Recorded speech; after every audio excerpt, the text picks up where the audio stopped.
Hello everyone, it's Peter again. I'm here to give you another walkthrough of a colouring book that I've been working in for a few weeks now.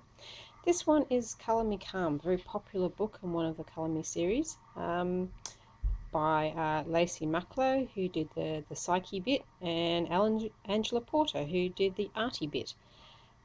Very fun book, lots of whimsical looking pictures, easy to colour in with a variety of different things that I'll show you.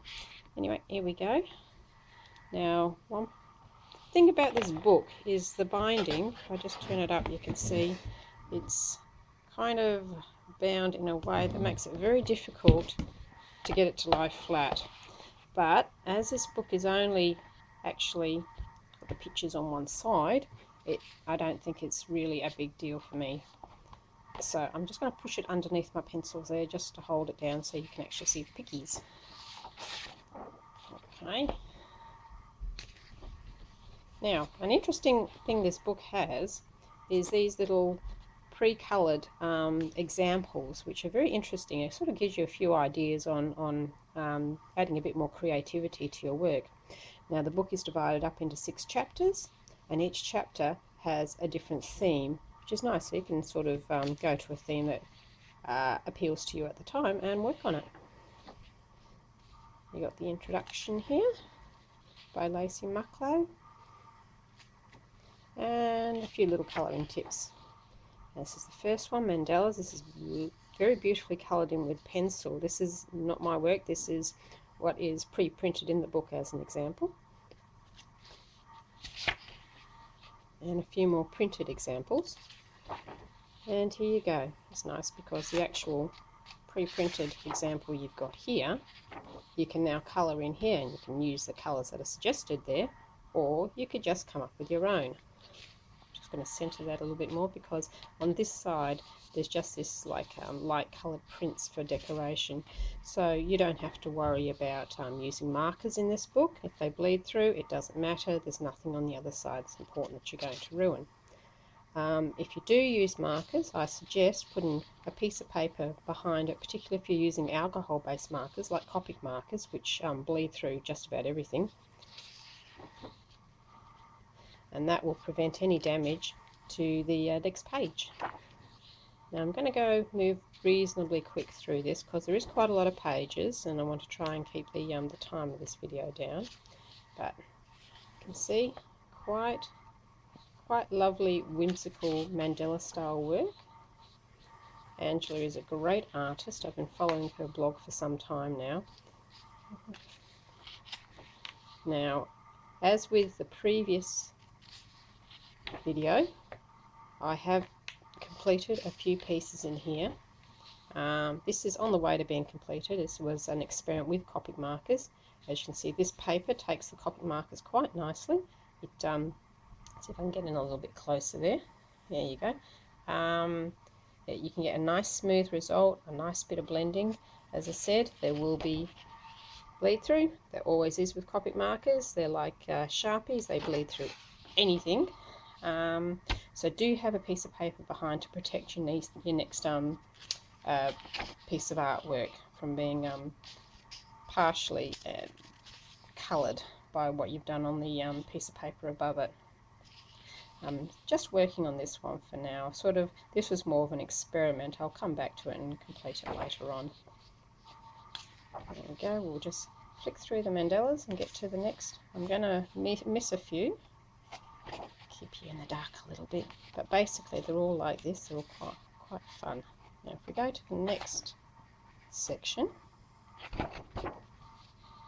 there's water scenes, and here you've got this lovely partially coloured piece here with some wonderful ideas. I'll just get a little bit closer if this will let me, so you can see that the embellishments that have been used on top of the original artwork, so you can really jazz up your work, not just do straight colouring, but some other interesting effects there to personalise the work. This is a couple of more pre-coloured pieces. This is not my work, this just is what the book comes like, and then you come into the lovely artwork to colour again.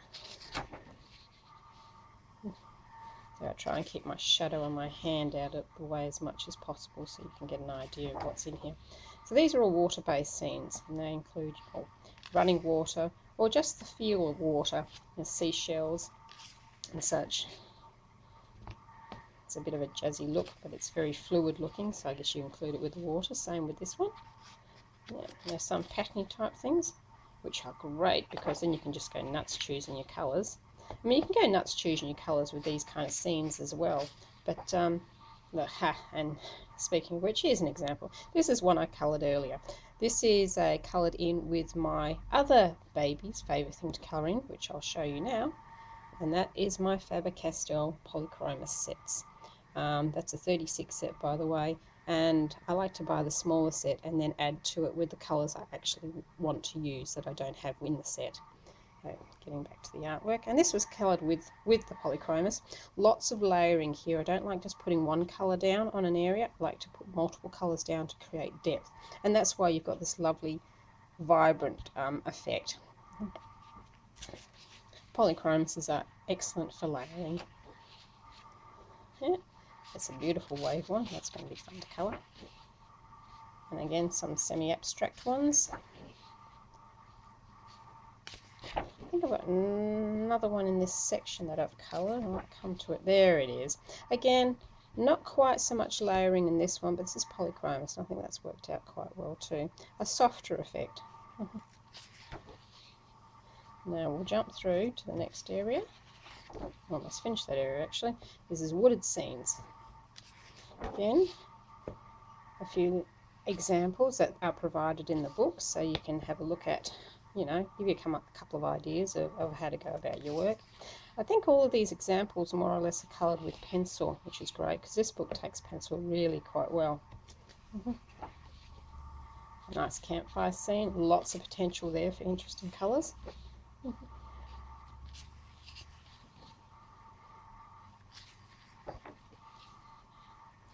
This is sort of a semi-abstract sort of forest look here with the mountains. That could lend itself up to a large variety of colours in here, you know, just to mix it up and make it look very cool. A little wooded path. Some very interesting looking mountains again, mixed up, beautiful, a lot of variety of colours that you can include in here. You can add some patterns to it. This is another one I've coloured, a bridge scene. Again, Polychromos, my favourites. As you can see, you can get gorgeous, rich colours on this paper just with multiple layers. Now I'll jump through to the next section, which is geometric. This is a lot of fun. I've been doing some of these with, these are again examples provided by the book. And these are lovely, intricate, geometric shapes. Lend themselves to, you know, to having fun experimenting with different colour schemes. I think some people prefer, oh, there's one I've done. This one I've done with a combination of gel pens and little fine liners. The Staedtler Tri Plus fine liners I've used on that. You can see there's a lot of nice glowy gold a gel pen there. This one, if we get to it, has also got mandalas, I think, as the second part, or mandala-like ones. I'll have a look when we get there. This is rather a lot in this book, so I'm going a little fast. There we go, there's the mandala type ones. This one I think would be great if you took a fine liner and perhaps did some little intricate patterns inside these shapes first and then coloured over the top. I think that would be really good. And that's probably the way I'm going to handle it when I get to it. This is another one I've done. Again, this one's probably all, I think it was all gel pens, this one. Again, lovely, shiny, glittery gel pens. A lot of fun. Gel pens are very relaxing. You don't tend to shade with gel pens. At least I don't. But you can do. Experiment. There are no hard and fast rules. Oops, and I've skipped the front of this one. This one's the flora and fauna section here. And a couple of examples. A bit disappointed. This actual picture I can't find in the book.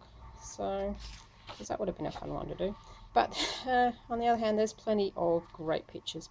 This is one I've started colouring. I don't know if you can see it on the camera, but I've taken a fine liner and I've made lots of little spirals in there first, as exampled by some of the examples I've got already pre-printed in here. And then just to make the background more fun to do, because let's face it, backgrounds can be boring. unless you like backgrounds, in which case they're not. This area, this one's got lots of flowers, butterflies, and a few animals in here. More butterflies. Potential for lots of bright colours. These are cute. It's a little mouse sleeping with his teddy bear. Owls. Who doesn't like owls? And a cat. And a combination of patterns and a picture. And more butterflies. Again, I'm going to skip ahead because this video is getting quite long. But you're getting a good taste of everything. This is natural patterns. Lovely, lovely potential here for lots of creativity. As I said, using a fine liner to draw in some details first before you go ahead over the top and colour in, just to add more interest to the page. This is one that I've started colouring with Prismacolors, actually. As you can see, it's got the basic colour laid down here, but there's not much depth to it at present.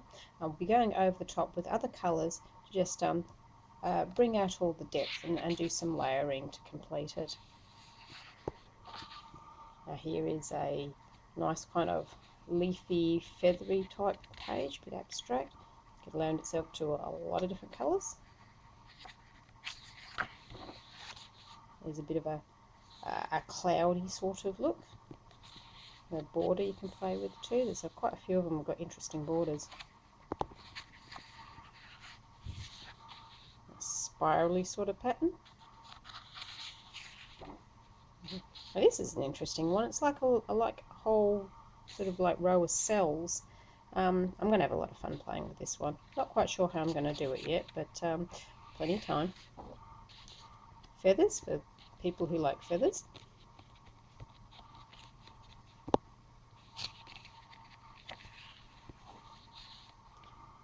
This very bright star. I think this one would loan itself again to making little patterns with coloured fine liners in it and then going over the top with pencils. You might like to try that, or just plain shading, or whatever you want. It's your book, you do it the way you like. Leaves, lots of leaves. I think we've all done lots of leaves, certainly with the beautiful books that are about that have lots of foliage and leaves.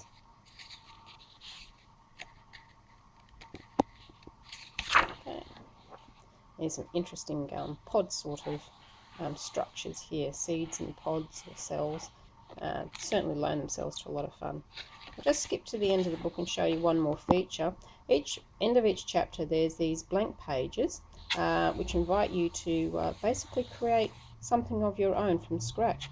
I think these would be excellent for doodling in or tangling, or just experimenting with colour and creating something of your own to further personalise the book for yourself. Anyway, that's all I have for you today. I hope you enjoyed this review, and I will be back in a couple of weeks' time with another review, and until then, happy colouring.